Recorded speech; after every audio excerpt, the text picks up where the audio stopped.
The Yellow Wallpaper by Charlotte Perkins Gilman.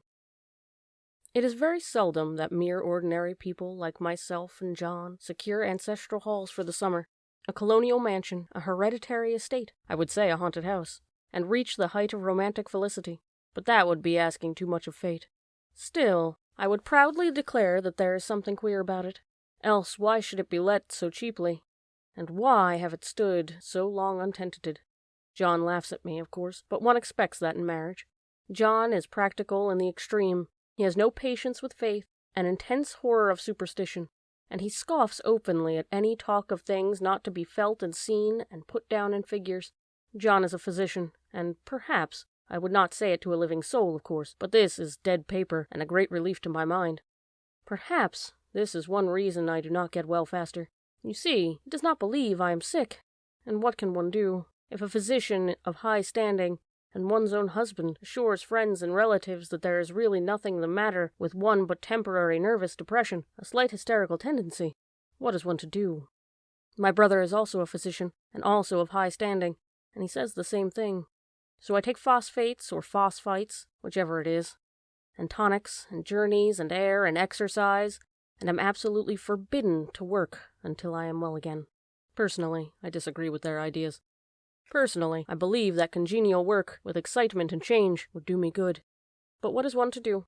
I did write for a while in spite of them, but it does exhaust me a good deal, having to be so sly about it, or else meet with heavy opposition.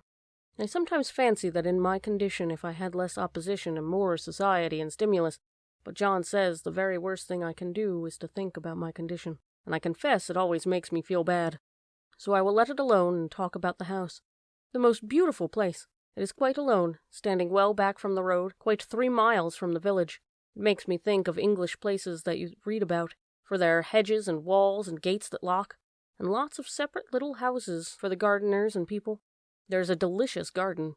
I never saw such a garden, large and shady, full of box-bordered paths, and lined with long grape-covered arbors with seats underneath them.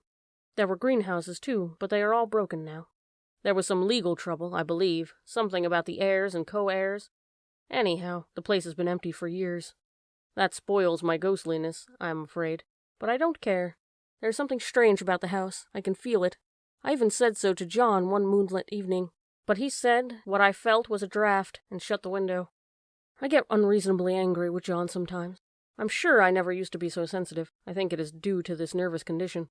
But John says if I feel so, I shall neglect proper self-control, so I take pains to control myself, before him at least, and that makes me very tired. I don't like our room a bit. I want one downstairs that opened on the piazza, and had roses all over the window, and such a pretty old-fashioned chintz hangings. But John would never hear of it. He said there was only one window, and not room for 2 beds, and no near room for him if he took another. He is very careful and loving, and hardly lets me stir without special direction. I have a schedule prescription for each hour in the day. He takes all care from me, and so I feel basely ungrateful not to value it more.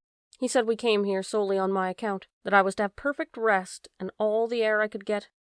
Your exercise depends on your strength, my dear, said he, and your food somewhat on your appetite, but air you can absorb all the time. So we took the nursery at the top of the house. It is a big, airy room, the whole floor nearly, with windows that look all ways, and air and sunshine galore. It was a nursery first, and then a playground and gymnasium, I should judge, for the windows are barred for little children, and there are rings and things in the walls. The paint and paper look as if a boys' school had used it. It is stripped off, the paper, in great patches all around the head of my bed, about as far as I can reach, and in a great place on the other side of the room, low down.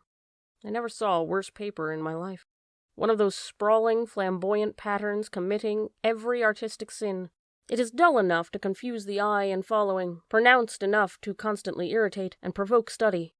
And when you follow the lame, uncertain curves for a little distance, they suddenly commit suicide, plunge off at outrageous angles, destroy themselves in unheard contradictions. The color is repellent, almost revolting, a smoldering, unclean yellow, strangely faded by the slow-turning sunlight. It is a dull yet lurid orange in some places, a sickly sulphur tint in others. No wonder the children hated it. I should hate it myself if I had to live in this room long. There comes John. I must put this away. He hates to have me write a word. We have been here 2 weeks, and I haven't felt like writing before, since that first day. I am sitting by the window now, up in this atrocious nursery, and there's nothing to hinder my writing as much as I please, save lack of strength. John is away all day, and even some nights when his cases are serious. I am glad my case is not serious, but these nervous troubles are dreadfully depressing. John does not know how much I really suffer. He knows there is no reason to suffer, and that satisfies him. Of course it is only nervousness. It does weigh on me so not to do my duty in any way. I meant to be such a help to John, such a real rest and comfort, and here I am, a comparative burden already. Nobody would believe what an effort it is to do what little I am able, to dress and entertain, and order things. It is fortunate Mary is so good with the baby, such a dear baby, and yet I cannot be with him, it makes me so nervous. I suppose John never was nervous in his life. He laughs at me so about this wallpaper. At first, he meant to repaper the room, but afterwards he said that I was letting it get the better of me, and that nothing was worse for a nervous patient than to give way to such fancies. He said that after the wallpaper was changed, it would be the heavy bedstead, and then the barred windows, and then that gate at the head of the stairs, and so on. You know the place is doing you good, he said. And really, dear, I don't care to renovate the house just for 3 months' rental. Then do let us go downstairs, I said. There are such pretty rooms there. Then he took me in his arms and called me a blessed little goose, and said he would go down cellar if I wished, and have it whitewashed into the bargain. But he is right enough about the beds and windows and things. It is as airy and comfortable a room as anyone need wish, and, of course, I would not be so silly as to make him uncomfortable just for a whim. I'm really getting quite fond of the big room, all but that horrid paper. Out of one window I can see the garden, those mysterious, deep-shaded arbors, the riotous old-fashioned windows and bushy and gnarly trees. Out of another I get a lovely view of the bay, and a little private wharf belonging to the estate. There's a beautiful shaded lane that runs down there from the house. I always fancy I see people walking in these numerous paths and arbors, but John has cautioned me not to give way to any fancy in the least. He says that with my imaginative power and the habit of story-making, a nervous weakness like mine is sure to lead to all manner of excited fancies, and that I ought to use my will and good sense to check the tendency. So I try. I think sometimes that if I were only well enough to write a little, it would relieve the press of ideas and rest me. But I find I get pretty tired when I try. It is so discouraging not to have any advice and companionship about my work. When I get really well, John says we will ask Cousin Henry and Julia down for a long visit. But he says he would as soon put fireworks in my pillowcase as to let me have those stimulating people about now. I wish I could get well faster. But I must not think about that. This paper looks to me as if it knew what a vicious influence it had. There is a recurrent spot where the pattern looks like a broken neck, and 2 bulbous eyes stare at you upside down. I get positively angry with the impertinence of it and its everlastingness. Up and down and sideways they crawl, and those absurd, unblinking eyes are everywhere. There is one place where 2 breaths didn't match, and the eyes all go up and down on the line, one a little higher than the other. I never saw so much expression in an inanimate thing before, but we all know how much expression they have. I used to lie awake as a child and get more entertainment and terror out of blank walls and plain furniture than most people could find in a toy store. I remember what a kindly wink the knobs of our big old bureau used to have, and there was one chair that always seemed like a strong friend. I used to feel that if any of the other things looked too fierce, I could always hop into that chair and be safe. The furniture in this room is no worse than inharmonious, however, for we had to bring it all from downstairs. I suppose when this was used as a playroom, they had to take the nursery things out, and no wonder. I never saw such ravages as children have made here. The wallpaper, as I said before, is torn off in spots, and it sticketh closer than the brother. They must have had perseverance as well as hatred. Then the floor is scratched and gouged and splintered. The plaster itself is dug out here and there, and this great heavy bed, which is all we found in the room, looks as if it had been through wars, but I don't mind it a bit, only the paper. There comes John's sister, such a dear girl she is, and so careful of me, I must not let her find me writing.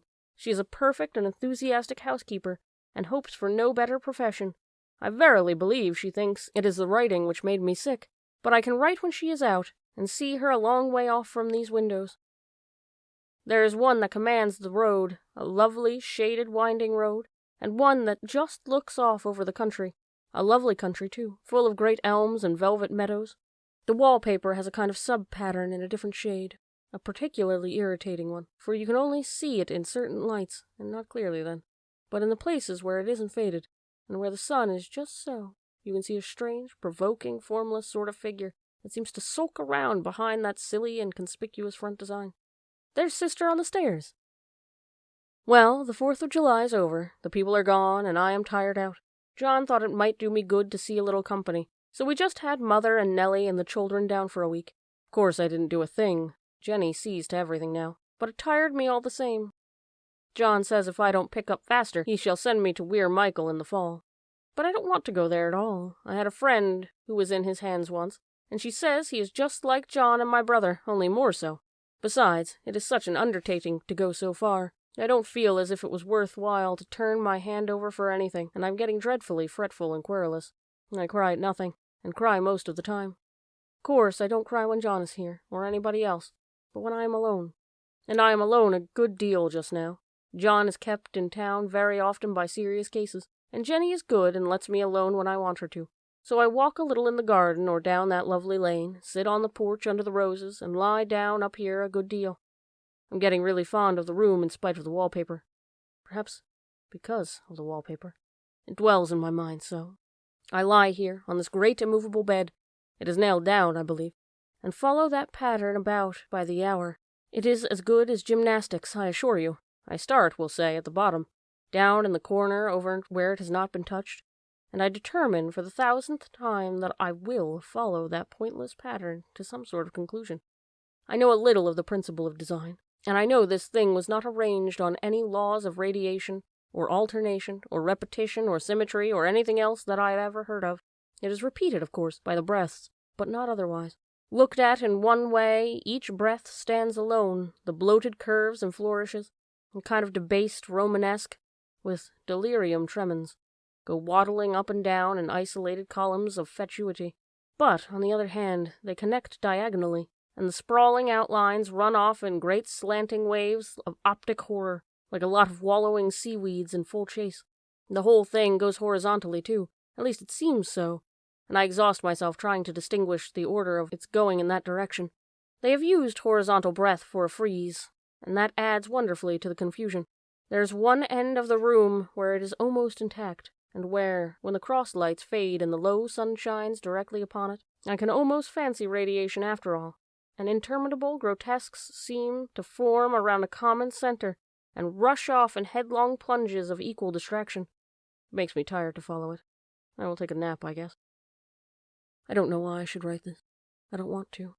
I don't feel able, and I know John would think it absurd, but I must say what I feel and think in some way. It is such a relief. But the effort is getting to be greater than the relief. Half the time now I am awfully lazy, and lay down ever so much. John says I mustn't lose my strength, and has me take cod liver oil and lots of tonics and things, to say nothing of ale and wine and rare meat.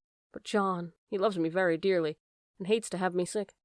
I tried to have a real, earnest, reasonable talk with him the other day, and tell him how I wish he would let me go and make a visit to Cousin Henry and Julia, but he said I wasn't able to go, nor able to stand it after I got there, and I did not make out a very good case for myself, for I was crying before I had finished.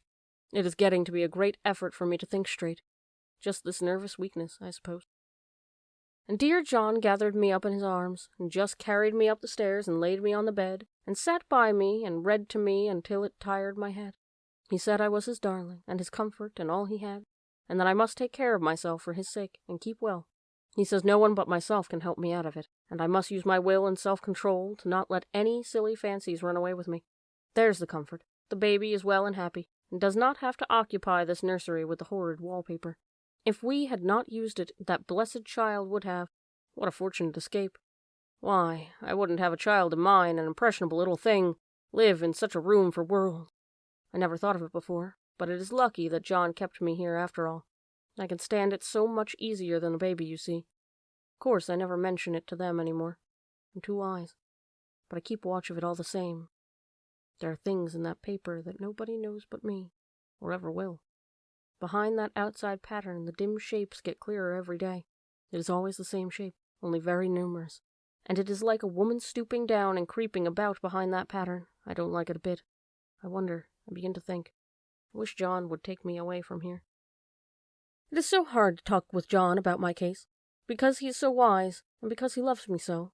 But I tried it last night. It was moonlight. The moon shines in all around, just as the sun does. I hate to see it sometimes. It creeps so slowly, and always comes in by one window or another. John was asleep, and I hated to waken him so. So I kept still and watched the moonlight on that undulating wallpaper till I felt creepy. The faint figure behind seemed to shake the pattern, just as if it wanted to get out. I got up softly and went to feel and see if the wallpaper did move. And when I came back, John was awake. "What is it, little girl?" he said. "Don't go walking about like that. You'll get cold." I thought it was a good time to talk, so I told him that I really was not gaining here, and that I wished he would take me away. "Why, darling," said he, "our lease will be up in 3 weeks, and I can't see how to leave before. The repairs are not done at home, and I cannot possibly leave town just now. Of course, if you were in any danger, I could and would. But you really are better, dear, whether you can see it or not. I am a doctor, dear, and I know. You are gaining flesh and color, your appetite is better. I feel really much easier about you." "I don't weigh a bit more," said I, "nor as much, and my appetite may be better in the evening when you are here, but it is worse in the morning when you are away." "Bless her little heart," said he with a big hug. "She shall be sick as she pleases. But now let's improve the shining hours by going to sleep, and talk about it in the morning." "And you won't go away?" I asked gloomily. "Why, how can I, dear? It is only 3 weeks more, and then we will have a nice trip for a few days while Jenny is getting the house ready. Really, dear, you are better."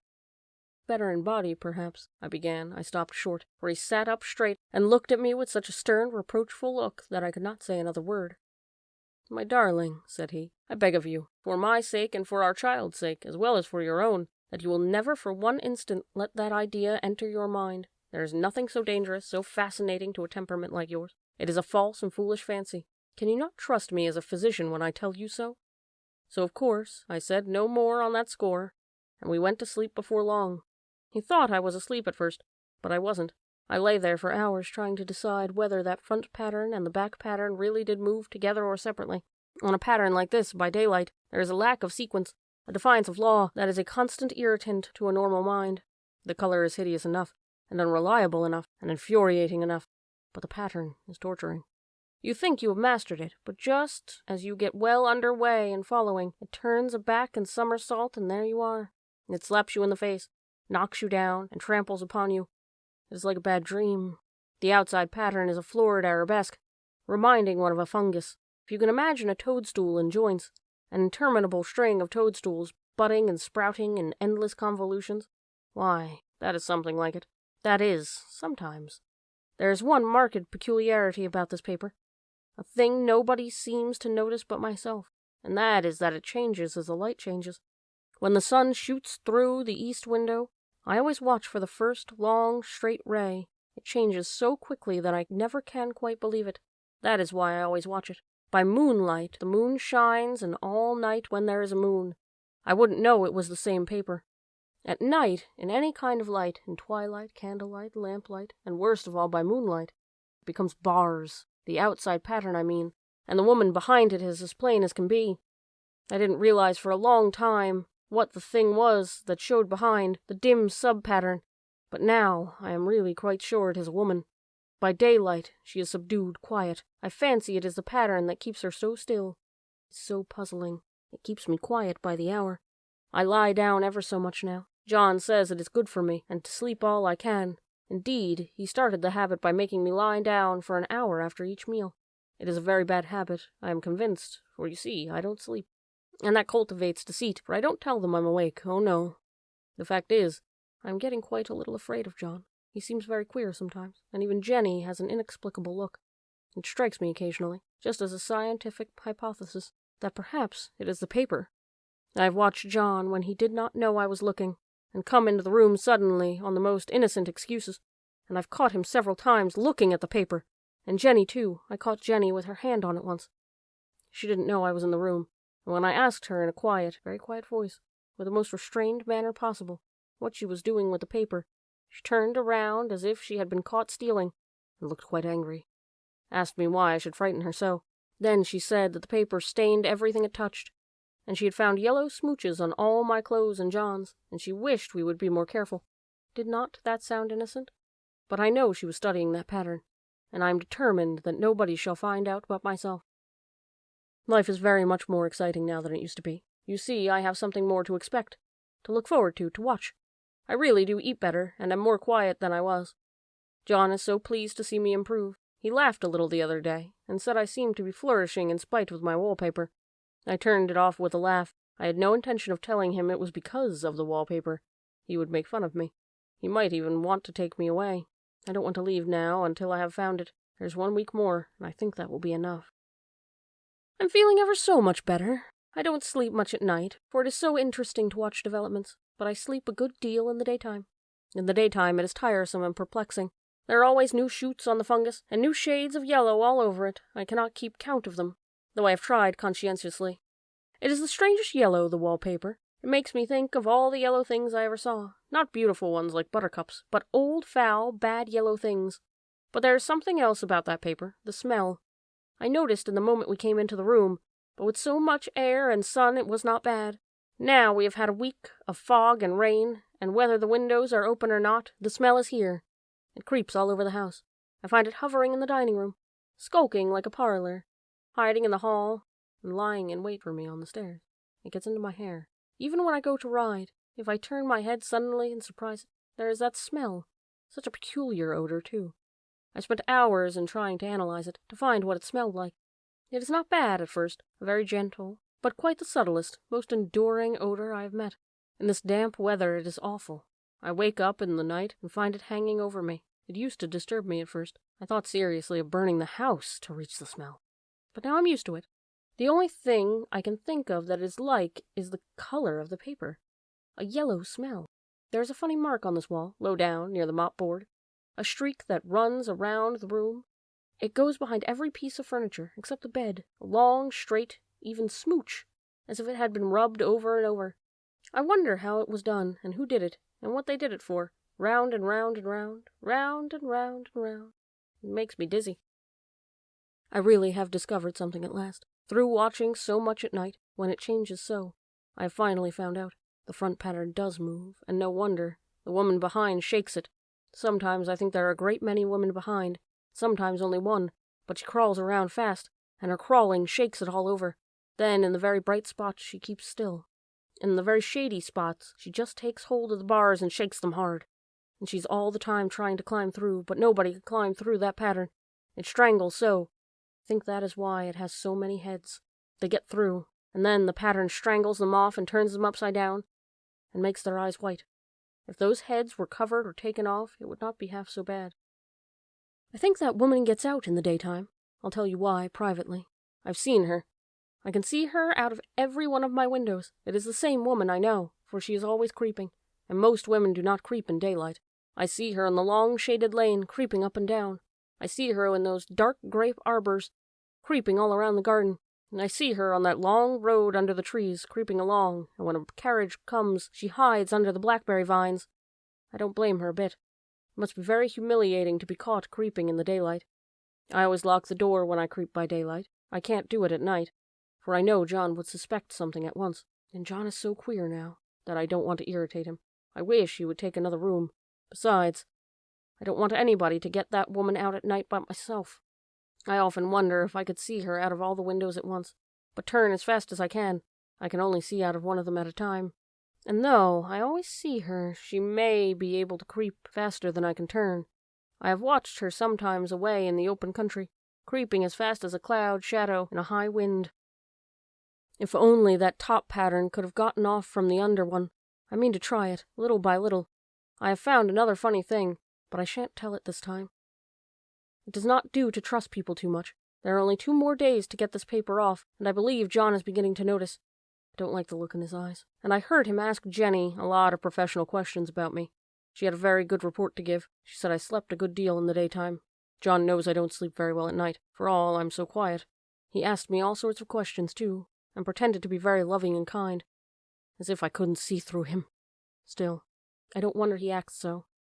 Sleeping under this paper for 3 months, it only interests me, but I feel sure John and Jenny are secretly affected by it. Hurrah! This is the last day, but it is enough. John is to stay in town overnight, and won't be out until this evening. Jenny wanted to sleep with me, the sly thing, but I told her I should undoubtedly rest better for a night all alone. That was clever, for really I wasn't alone a bit. As soon as it was moonlight, that poor thing began to crawl and shake the pattern. I got up and ran to help her. I pulled and she shook, I shook and she pulled, and before morning I had peeled off yards of that paper, a strip about as high as my head, half around the room. And then, when the sun came, and that awful pattern began to laugh at me, I declared I would finish it today. We go away tomorrow, but they are moving all my furniture down again, to leave things as they were before. Jenny looked at the wall in amazement, but I told her merrily that I did it out of pure spite at the vicious thing. She laughed and said she wouldn't mind doing it herself, but I must not get tired. How she betrayed herself that time. But here I am, and no person touches this paper but me, not alive. She tried to get me out of the room. It was too patent. But I said I was so quiet and empty and clean now that I believed I would lie down again and sleep all I could, and not to wake me even for dinner. I would call when I woke. But now she's gone, and the servants are gone, and the things are gone, and there is nothing left but that great bedstead nailed down, and the canvas mattress we found on it. We shall sleep downstairs tonight, and take the boat home tomorrow. I quite enjoyed the room, now it is bare again. How those children did tear about. This bedstead is fairly gnawed, but I must get to work. I have locked the door and thrown the key down into the front path. I don't want to go out. I don't want to have anybody come in, till John does. I want to astonish him. I've got a rope up here that even Jenny did not find. If that woman does get out and tries to get away, I can tie her. But I forgot I could not reach far without anything to stand on. This bed will not move. I tried to lift and push it until I was lame, and then I got so angry I bit off a little piece at one corner, but it hurt my teeth. Then I peeled off all the paper I could reach, standing on the floor. It sticks horribly, and the pattern just enjoys it. All those strangled heads and bulbous eyes and wattling fungus growths just shriek in derision. I'm getting angry enough to do something desperate. To jump out of the window would be admirable exercise, but the bars are too strong to even try. Besides, I wouldn't do it. Of course not. I know well enough that a step like that is improper and might be misconstrued. I don't like to look out of the windows even. There are so many of those creeping women, and they creep so fast. I wonder if they all come out of that wallpaper as I did, but I'm securely fastened now by my well-hidden rope. You don't get me out in the road there. I suppose I shall have to get back behind the pattern when it becomes night, and that is hard. It is so pleasant to be out in the great room and creep around as I please. I don't want to go outside. I won't even if Jenny asks me to. If we're outside, I have to creep on the ground, and everything is green instead of yellow. But here I can creep smoothly on the floor, and my shoulder just fits in that long smooch around the wall, so I cannot lose my way. Why, there's John at the door. It's no use, young man, you can't open it. How he does call and pound, now he's crying for an axe. It would be a shame to break down that beautiful door. John, dear, said I in the gentlest voice, the key is down by the front steps, under a plantain leaf. That silenced him for a few moments. Then he said, very quietly indeed, Open the door, my darling. I can't, said I. The key is down by the front door under a plantain leaf. And then I said it again several times, very gently and slowly, and said it so often that he had to go and see, and he got it, of course, and came in. He stopped short by the door. What is the matter? He cried. For God's sake, what are you doing? And I kept on creeping just the same, but I looked at him over my shoulder. I've got out at last, said I, in spite of you and Jane, and I pulled off most of the paper, so you can't put me back. Now why should that man have fainted? But he did, and right across my path by the wall, so I had to creep over him every time.